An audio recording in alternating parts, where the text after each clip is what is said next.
The article had gleefully detailed the failure of With Love, Meghan, which limped to 5.3 million views, and Harry's Polo, with a mere 500,000, both dwarfed by the 81.6 million hours streamed for their #2022 docuseries Harry and Meghan. Critics had called her show self-absorbed and out of touch, while Apollo was mocked as elitist. The narrative painted #AN as spiraling, her actual productions, and as ever lifestyle brand teetering on collapse. Meghan sat in her office, the laptop's harsh light reflecting her shock. The 2020 Netflix deal had promised transformative storytelling, but a curt email from the CEO had ended it. No #renewal due to strategic realign meant.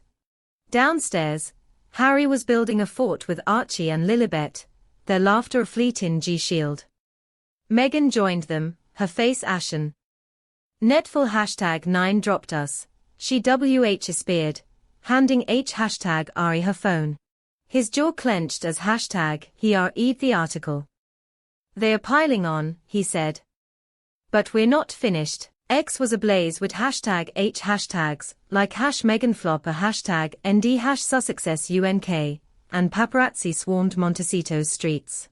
Tabloids whispered of financial ruin, claiming Archewell's reserves were dwindling. Meghan's thoughts turned to sabotage. Cassandra Vaughan, the Montecito socialite behind the entrapment scandal, had ties to Netflix executives. Had she poisoned the deal? Or was it Rachel Wells, the ex-PR consultant who leaked the Charles-led #RS? Their tech team uncovered emails showing Cassandra had lobbied against Archewell's projects, ramming them as unviable to Netflix insiders. The betrayal stung, but Meghan saw an opportunity. We fight back, she told Harry, legally and publicly. Their crisis team devised a two-pronged plan. A defamation lawsuit against #The Sun for false financial claim #IMS and #a new podcast series, Resilient Hearts, to reclaim their narrative on Spotify. The podcast would feature raw conversations about their struggles, from royal exit to Hollywood battles, and their vision for Archewell. But the stakes were higher than ever. Losing Netflix had shaken their confidence, and whispers of other partners, Spotify, Penguin Random House, reconsidering deals added pressure. Meghan felt the weighty of very decision, each one scrutinized by a world eager to see her fail. The couple retreated to their study, poring over Archewell's books. The numbers were tight, but not dire. Careful investum #ENTS and how our wise inheritance kept them afloat. Still, the public narrative of ruin was damaging. Meghan thought of her mother, Doria, who had faced her own battles as a single parent.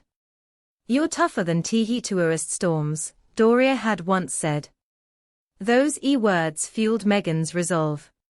She began sketching ideas for Resilient Hearts, envisioning episodes with guests like Serena Williams and Priyanka Chopra, who had stood by them through #chaos. Meanwhile, Harry reached out to old friends in London, hoping to counter the NA #rat #IVE of their isolation. One call was to Nacho Figueres, his Polo teammate, who agreed to publicly defend Polo's vision. Another was to a former palace aide, who hinted that the King Charles leak might have originated from a rogue courtier with a grudge. The puzzle pieces were falling into place, but the bigger picture remained elusive. Who was orchestrating this relentless campaign? As the lawsuit gained traction, The Sun retracted claims of Archewell's insolvent #Sigh, citing inaccurate sources. The victory was small but galvanizing. Resilient Hearts launched to 10 million downloads in its first week, with fans rallying #Sussex strong. Meghan's episode on mental health, recounting her struggles post-Megxit, struck a chord. #Ning praise from mental health advocates. Harry's candid discussion of his mother's legacy brought TRS to listeners, reminding the world of his humanity. But the Netflix loss lingered like a shadow. Meghan KN #Archewell needed a bold pivot. She proposed a new venture, a documentary series with a smaller streamer, focusing on grassroots hangemakers, women like the ones she'd met through her patronage work. Harry backed the idea, Suxting the Y fund it themselves to maintain creative control. No more gatekeepers, he said, his voice fierce. The couple faced new challenges. A Montecito neighbor, a tech mogul with tabloid connections, was spotted meeting Cassandra Vaughan, fueling suspicions of a coordinated smear. Meghan's team hired a private hashtag investigator, who uncovered a trail of payments linking Cassandra to a British PR firm known for planting stories.